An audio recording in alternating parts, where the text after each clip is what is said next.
Sanibonani nonke ngibingelela i-team kaThamari, ngibingelela i-team against uThamari. Cha bengithi angi-announce lapho nami ngijoin i-team kaThamari. Kade ngangiyona kodwa bengaze ngime public ukuthi ngiyayijoyina. Ngiyayikhetha i-Thamari team. Asidluleke lapho. Ngithunyiwe lapha abe-Thamari team khona umbono omusha isiphakamiso esithi madoda ukuze lento ekhulunywa uThamari ukuthi imali zenu zingalokho nicelwe imali zenu.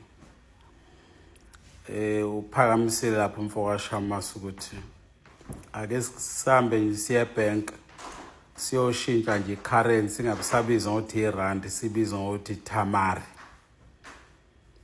Sibona ukuthi ubani ozokucela athi ngicela ungiphi iThamari.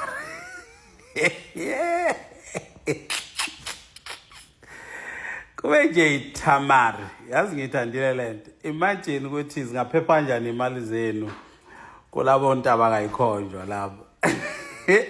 Mayisi iThamari. Ngisacela ungiphi u50 Thamari. Ubani nje uzobe sakucela leyo kulaba. Kulaba. Ontaba ayikhonjwa. Cha ngiyayisupporta mina le kaThamari. Thamari rand, Thamari currency, imali nje. Noma uthi kumfowabo kaShamasa noma sivele sifake isithombe sikaThamari phakathi siyithulele. Hey, awumagine imali siuThamari. Lawa bavuke ekseni mabade besendodeni bayifune. Uzoyifuna kanjani ethi ngicela uThamari? Inesithombe sikaThamari sibone bazoyithatha yini.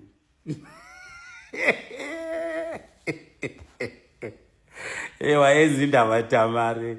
Ngifunde ukuthi lapha emhlabeni bafowethu uma ukhuluma iqiniso abantu abakufuni nokuthi abantu abadala basho kudala bathi abantu abayi ngancane bengamazi. Wena Thamari qhubeka mfowethu uzosikhombisa ukuthi sinekhohlala engakanani la emhlabeni.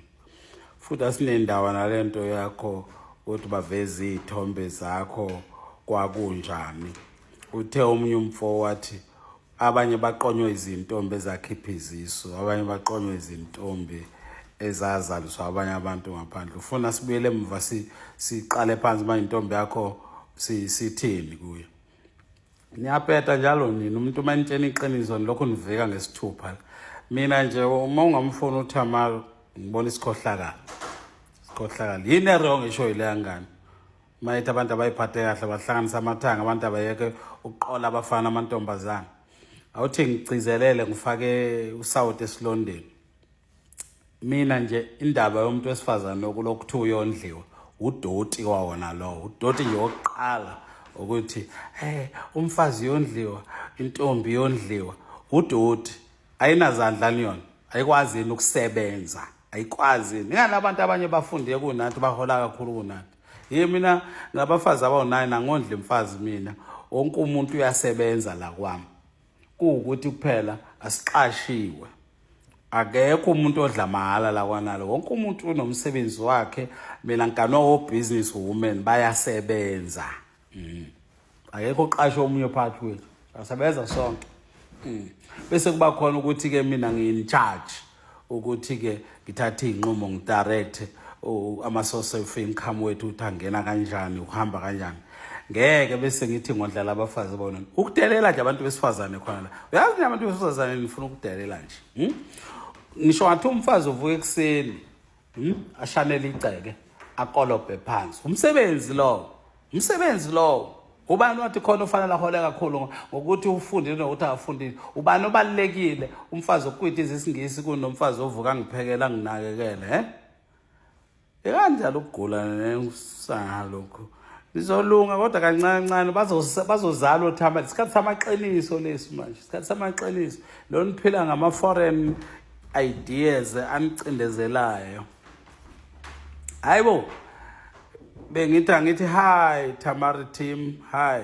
Ngikhona njalo namphathi ningibala. Ngene.